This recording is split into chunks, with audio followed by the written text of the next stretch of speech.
Okay, I will try to talk about an important philosophical distinction. But first, I recommend I will put the link in the description of my previous videos that I published this morning.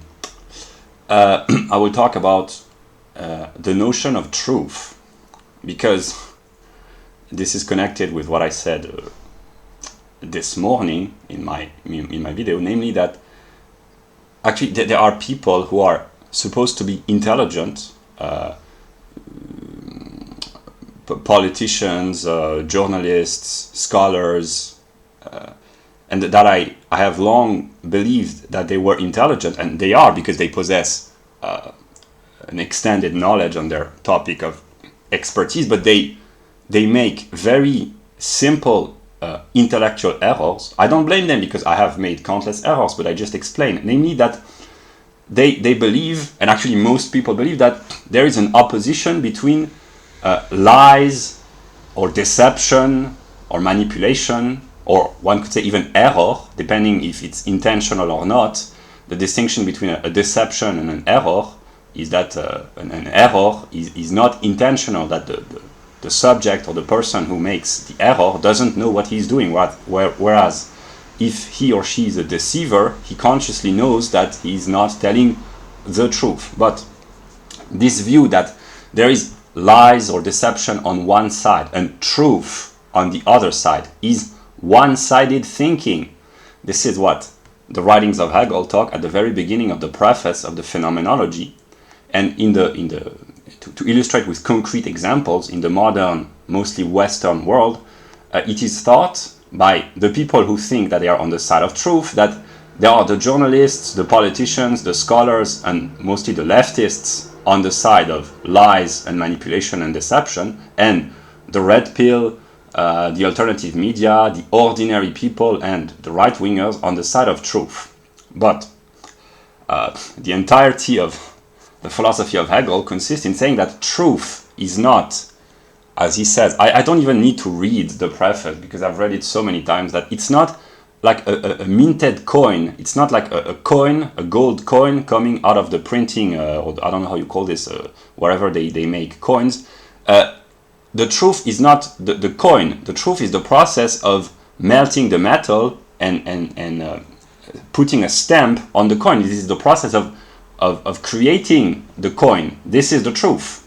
The truth of a statue is not the beautiful. Here I will seek. The truth of a statue is not the beautiful, aesthetically pleasing final form. It is the process of sculpting the marble. Here is a reproduction of maybe one of the greatest pieces of art by an Italian sculptor of the 18th century, I think. This is, one could say, this is the truth. Actually, let us imagine that it is the original, the original statue. The truth of the statue is not the finished, polished article, one might say. It's the block of marble, the sculpting, the waste, in a way, the pieces of dust and the pieces of rocks which are being extracted from the, let us imagine, a rectangular shaped block of marble. And this would be the truth, the process of sculpting the statue. And the same goes with what people call truth. Namely, truth is a process, and it's the totality. Namely, of course, let us talk about equality. Usually on the left they say all humans are born equal. I'm not talking here about the determinations of objective spirit in countries like the US or countries, liberal countries, in the classical sense of equality before the law. I'm talking about natural equality, determinations of subjektiver Geist, not determinations of law and legislation or right, but the determinations of anthropology. To say that all men are are born equal from a anthropological standpoint, it's complete nonsense. There is a bell-shaped curve distribution of IQ within genetically homogeneous populations and even between the various groups. So to say that humans are all equal, this is kind of nonsense. And in this sense, yes, those who say no, humans vary in ability, talent, character, intelligence, beauty, strength, whatever. Of course, they say the truth in an abstract sense. But precisely, the truth is not just one-sided. It is the process of extracting itself out of what later becomes error or deception or ignorance or lies or manipulation, depending on the nature of the ignorance, one might say. But precisely the process cannot be left aside, in the sense that, let us take the example of anthropological equality. Of course, those on the right wing who say, for instance, human beings, they differ in terms of distribution of IQ. Of course, it's the truth in the sense that it corresponds to reality, one might say, the objective world, and it enables to make predictions,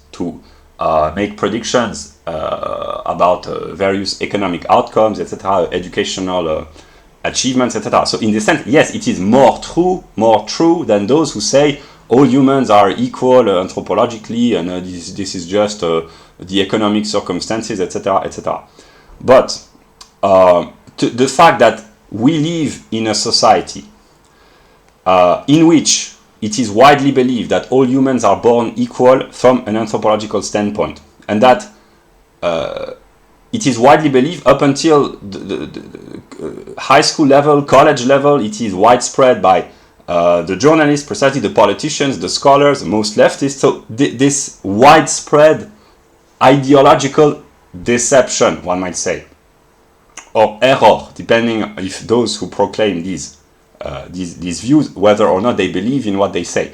The fact that this ideology, egalitarianism, is widespread, it's also the truth. Namely that the fact that there is, one could say, liberal ideology. Here, liberal means not classical liberalism, but what the Americans mean by liberalism, namely left-wing egalitarianism, in a sense of sometimes delirium, in a sense, excesses maybe. So the idea that liberalism, in a sense, the willing scientific blindness, one might say, the fact that liberalism is widespread, it's also part of the truth. And the fact that this ideological dominance generates its own negation by bringing forth people who want to know the truth, namely the red pill, the alternative media, the right-wingers, or in the case here of question of scholarly debates about IQ, dissident scholars. So it is the truth. It is the truth that there is liberal hegemony in the realm of anthropology. It is the truth that this does not correspond to the observation of human society. It is the truth that there are scholar dissidents who disagree. It is the truth that this knowledge is being spread on the internet, etc. So the whole process is the truth. And they reciprocally determine one another. That's what the writings of Hegel mean when they say that how do you call this? Here I'm working with my memory. A moment, a contradiction, a contradiction brought forth to a system. Here, the writings mean a philosophical system in a history of philosophy, but it's valid for every system of thought, whether political, intellectual, artistic, whatever. A contradiction brought forth against a given view does not conceive itself as being a logical moment in the process of contradicting what is either incomplete or abstract or false or whatever. That's why people, they see the ideological opponents, the ordinary people, they see the journalists and the politicians, the alternative media, they see the journalists as well, the people on the red pill path, they see whatever they imagine, the elites or whatever they imagine is in control of whatever illusion they think they live in. And the right-wingers, they see the leftists, so they see the opposite, but they do not see themselves as being the necessary, logically determined reaction against the opponent that they struggle against. That's why they see the other, but they do not see themselves in relation to the other, basically. I don't know if it's clear, but from this perspective, it's clear. Namely,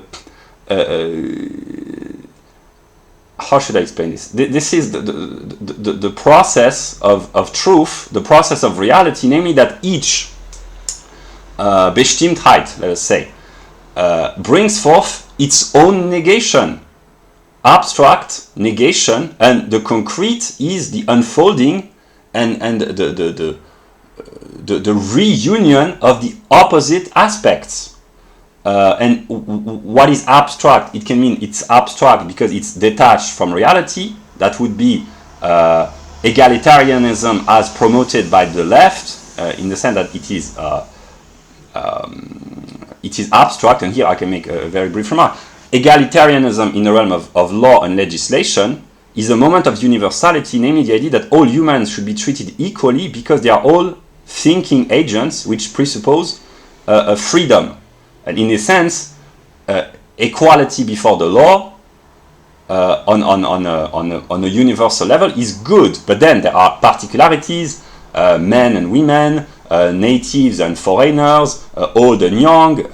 One cannot treat equally all humans on all determinations of Sittlichkeit, because there are distinctions. But the idea that human beings are thinking agents, this is the idea of Christianity, in a sense, that there is inherent value in every man and that all humans should be treated equally before God and then equally before the law in the realm of politics. It's a view of promoting universality. And one of the contradictions of the modern Western world is that the Western world is trying to implement this in the realm of politics, but by denying certain freedoms to their own native citizens in order to grant abstract freedom to everyone, and only the West does this. Namely, most people can come into the West and become citizens, but the reverse is not true. That if Westerners wanted to go to African countries or to Middle Eastern countries or to China or to Japan and become citizens, they would not be allowed. So that's why it's not yet universal. That's why there is a contradiction, and that's why there is resentment in the native population of the West, namely because they feel that they are being screwed, because only Western countries have to adopt this universality. But yeah, this is the universality of Objektiver Geist. But because it is abstract, for many of the reasons that I've said, and because with equality before the law, then people demand equality in economic opportunity or economic outcomes. So this is just abstract universality of law. This is what Marx and the Marxists denounce, that they call the freedom of the bourgeois or the capitalist is just abstract. In reality, there are tremendous inequalities, etc. So then people demand what they call real equality, namely equality of conditions or at least equality of opportunities, but it's either it's not possible because of the inherent inequality in terms of anthropology, and that's how the idea that humans have to be equalized in the mind of the scholars and the leftists and the politicians in the realm of anthropology, that's how it comes into being, one might say. But this idea, of course, is an error or a deception, in a sense that humans are not equal and cannot be equal anthropologically. There are tall people, short people, fat people, slim, with bald, curly hair, strong muscles, intelligence or lack of intelligence, etc., etc. But yeah, this is one of. There are many reasons. There is an envy. There is a resentment. There is the will to manipulate. There's also good-hearted naivety. There is the Christian morality, kind of going a little bit excessive in the.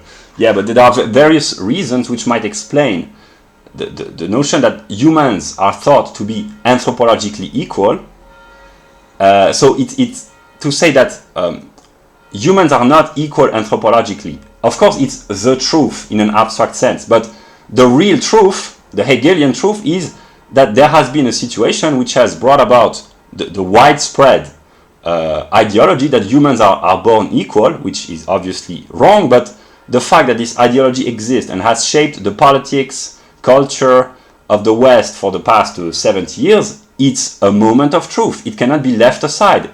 Those who revolt against deception, lies, and manipulation, they revolt against something, and this something cannot be left out of the process. It has to be incorporated intellectually in the process, and that's what very few people, if not anyone, no one understands this. That the opposites are mutually, reciprocally determining one another. And what I have been trying to do most recently, because I've understood this by studying logic, is that if anyone, anyhow, any when, I know any when is not an English word, but if anyone understands this, that he or she is determined to act or be or do what he does because of reciprocal mutual interaction, maybe there is liberation in a sense that I will not, for one aspect of this could be, I will not be a Republican because the Democrat unconsciously want me to become a Republican. Because, for instance, the Democrat and Republicans, or left-wingers and right-wingers in Germany or in England or whatever, they reciprocally determine one another. And once this is understood, maybe there's the possibility of saying, okay, I don't want to be a pawn or a puppet in this sometimes twisted political game. I will just go in the middle with the Spirit of God, maybe, or outside, or to a next transition, or I would do something else. But that's what a lot of people in the red pill process, the more spiritual they are, the more they understand the various false dichotomies, and they kind of become detached in a way. They find some sort of inner tranquility by being kind of indifferent to many agitation, and so that's one way maybe of finding peace. I don't know, but of course sometimes it's very difficult not to take sides. But there are simply moments in the process where it has to be understood that here I will use an example by Kant. Immanuel Kant says that the dove, like the white bird flying, the dove might imagine that without the resistance of the air, namely the molecules of I don't know how you call this in English, the dihydrogen. It's not there's oxygen, but also dihydrogen. Whatever, I don't know how you call this in English. Whatever molecules constitute mostly the vast proportion of the air within the atmosphere. The birds, the dove, or the eagles, or the hawks, or the crows, or the pigeons, or let us talk about the dove. They might imagine, if the bird could think, and if he had a broad knowledge of physics, thermodynamics, aerodynamics. Yeah, aerodynamics. He would say, without the resistance of the molecules of air, for lack of a better word, which hit my feathers when I fly, if there was not the resistance of the air, I could fly even higher, faster, smoother. It would be better. But no, actually, the bird can fly only because of the molecules within the atmosphere which enable him to fly. Precisely, if there were no molecules, he could not fly as a bird, because there would be nothing to resist against in order to maintain the